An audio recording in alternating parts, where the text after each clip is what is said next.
Blanco.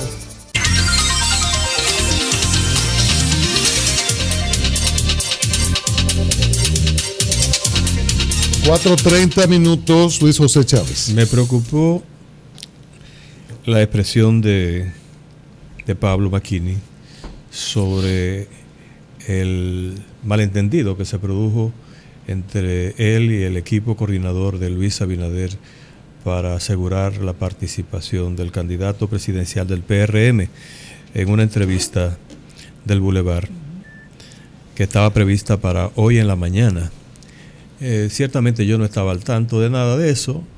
Cuando escuché a Pablo, me lo dijo inclusive un poco antes de él agotar su turno, pero no tenía detalle. Y cuando lo escuché a él, hice un intento por comunicarme con gente del entorno de Luis. Llamé a Roberto Fulcar, quien es el coordinador nacional de campaña. Intenté comunicarme con Lourdes Herrera, quien es asistente de Abinader, y no pude tener contacto con ninguno de ellos, pero localicé al propio Luis por teléfono y me respondió. Y cuando le traté el caso del que se estaba quejando Pablo Macchini, me dijo que yo hasta donde yo tenía entendido, esa entrevista fue cancelada y lógicamente debió comunicársele. Me dijo, además, si yo hubiera tenido alguna duda, me hubiera ocupado de llamar personalmente a Pablo, mi amigo, una persona con la que yo siempre he distinguido y a donde yo he acudido cada vez que me ha invitado para una entrevista en su programa. Eso fue lo que me explicó Luis Abinader. Y se mostró inclusive muy acongojado, bueno, más bien preocupado, y me dijo que iba a llamar a Pablo Macchini. No sé si lo hizo, pero bueno, de todos modos quería dar esa explicación porque no hay que buscarle una connotación especial a ese tipo de incidentes o de situaciones. Eso puede pasarle a cualquier figura pública. Le ha pasado a los candidatos, le ha pasado a los presidentes de la República y le pasa a cualquier personaje de la vida pública nacional o de cualquier parte del mundo, sobre todo en el caso de un candidato presidencial que tiene una agenda que desborda sus posibilidades materiales. Se le presentan situaciones que muchas veces obligan a hacer una cosa cancelando la otra.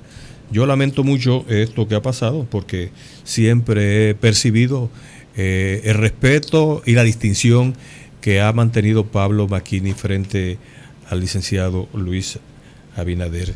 Dicho esto, también en la misma onda quisiera llamar la atención a la tendencia que se ha estado expresando en estos últimos días de pretender fabricarle un expediente de descalificación a Luis Abinader por su participación en el programa de Jorge Ramos.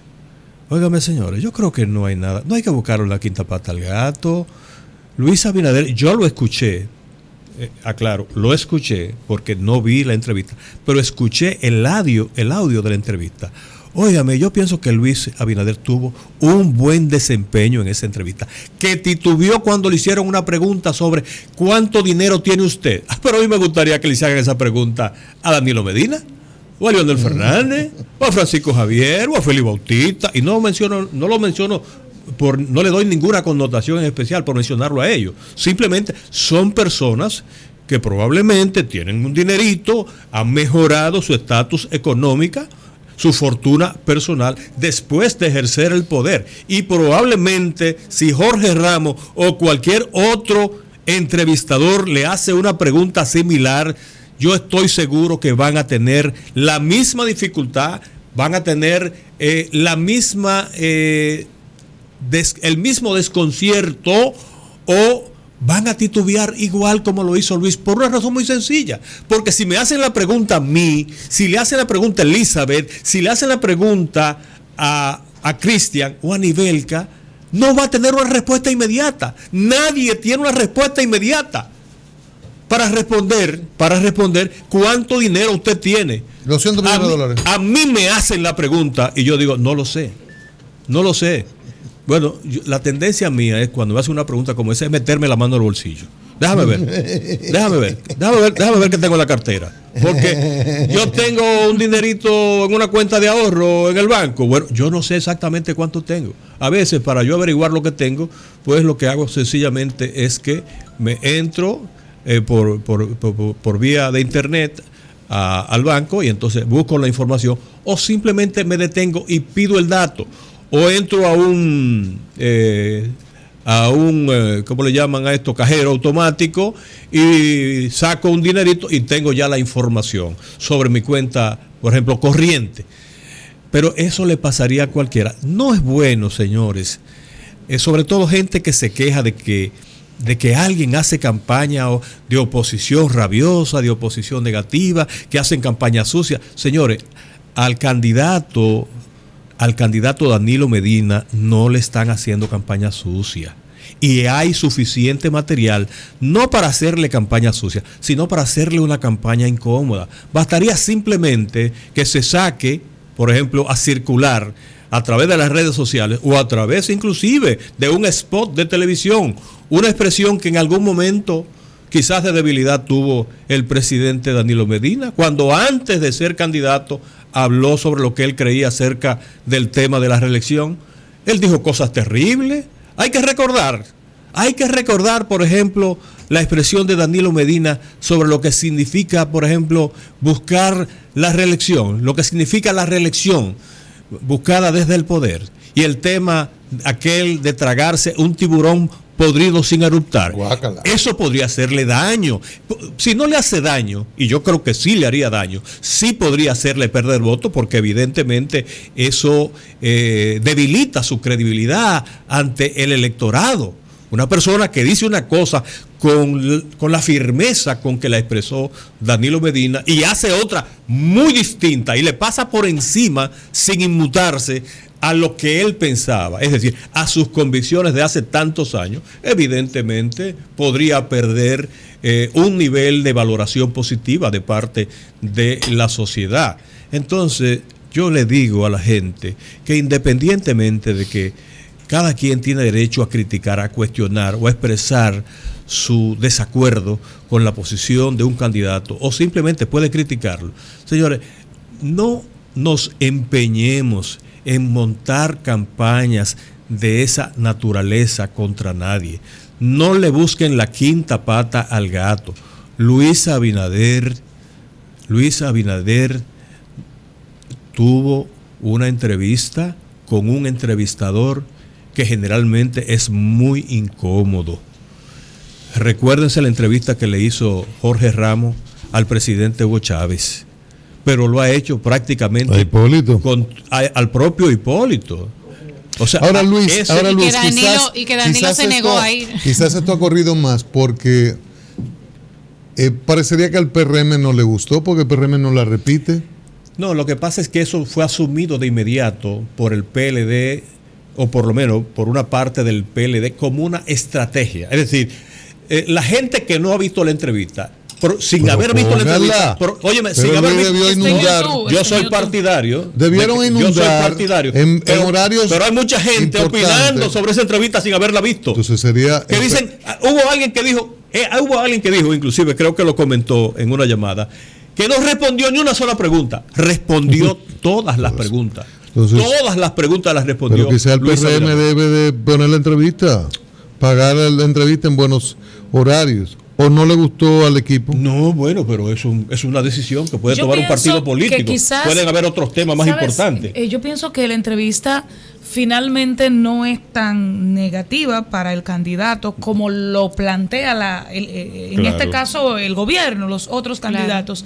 Pero quizás tampoco llega a calificar para que se use como una buena entrevista en favor del candidato. Claro. Y entonces esa puede ser una consideración. La mantienen en bajo perfil. Como el presidente Chávez nunca se le hubiera ocurrido convertir una entrevista que le hizo Jorge Ramos en un material de promoción para él, porque fue una entrevista muy incómoda. Ahora, hay que reconocer que el haber aceptado en la entrevista de un periodista de esa naturaleza y que inclusive otros candidatos rechazan, el mismo presidente de la República, es un acto de valentía. De lo que yo estoy seguro, Elizabeth, estuvo dispuesto a responder las preguntas. Escúcheme, de lo que yo estoy seguro es que si Jorge Ramos invita al presidente Danilo Medina a una entrevista, probablemente el presidente Medina no la va a aceptar. Y lo digo por un solo tema.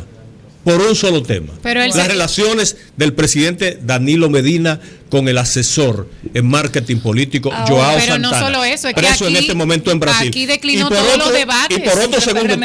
Y por otro segundo tema, la sobrevaluación en la contratación de las plantas de Punta Catalina. Es probablemente la sobrevaluación más alta. Óigame, es sobrevaluación porque es que hay unos montos de referencia. Luis. Óigame, es que en una licitación donde se presentaron 4 propuestas económicas, la más económica en $900 millones y la más alta en 2.040 millones de dólares, los representantes del gobierno optaron por escoger la que multiplicaba la oferta más económica. Eso es el gobierno todavía no ha explicado eso. Pero no lo ha explicado y probablemente si Danilo fuera preguntado sobre ese tema no tendría una respuesta que ofrecer. Ahora, a veces nosotras como periodistas, pues bueno, uno pregunta, hurga, y el lado del entrevistador parece que no es tan cómodo. Claro. Y por eso uno dice, bueno, si a mí me preguntan de cuánto es mi fortuna, titubea aún sea de 0 centavos. Pero, tomando en cuenta las características del entrevistador, una persona muy acostumbrada a la controversia, a llamar la atención, recuerden el tema de Monito, cuando Hipólito. Entre otras situaciones, o sea, tú sabes, no es sorpresa el perfil, ¿a dónde vas? El perfil del entrevistador. Sí, eso es verdad. Y tomando en cuenta el mismo cuestionamiento que ha tenido Abinader al tema corrupción, al tema del patrimonio, al tema de la rendición de cuentas, ¿no parecería razonable que él tenga claro cuál es su patrimonio, tomando en cuenta su experiencia como empresario, las empresas que tiene, las accionistas que puede ser allí? Tener claro, mira, en bien patrimonial familiar es de tantos millones. Ahora, yo de manera particular tengo inversiones a tales niveles y eso andaría poco más, poco menos que tal cifra. ¿No parecería razonable? Posiblemente hay 10, 15 o 20 temas que pueden ser precisamente objeto para una pregunta. Sobre todo para una pregunta difícil por parte de un entrevistador como Jorge Ramos. Esto, Luis, por el tema, hay temas como donde tú dices que un candidato tiene que estar claro su patrimonio, su posición por el tema eléctrico, su posición en salud. O sea, hay cosas como claves y tomando en cuenta el perfil de Abinader. No, en el aborto ellos ni se preparan porque eso aquí como que no importa. Jorge Ramos le hizo 10 o 12 preguntas y todas las respondió. Hubo una en la que titubeó. Yo hubiera titubeado también. Tú hubieras titubeado también. Cualquiera. Hubo dos. Hubo dos. ¿Cuáles dos? Una y media. Una y media. Pero bueno, acá, la de la relación, la corrupción al gobierno de Hipólito Hipólito y su hija. No, pero la respondió. Sí, no, la respondió, pero que... No como tú hubieras querido, no como hubiera querido Jorge Ramos, pero la respondió. No, pero titubeó. Ajá. Pero bien, mira, yo creo que no es como se está planteando, pero que él debió ir mejor preparado. Y el hecho de que el PRM no la difunda, dice que no es la mejor entrevista, que no le conviene proyectar eso. Yo creo eso.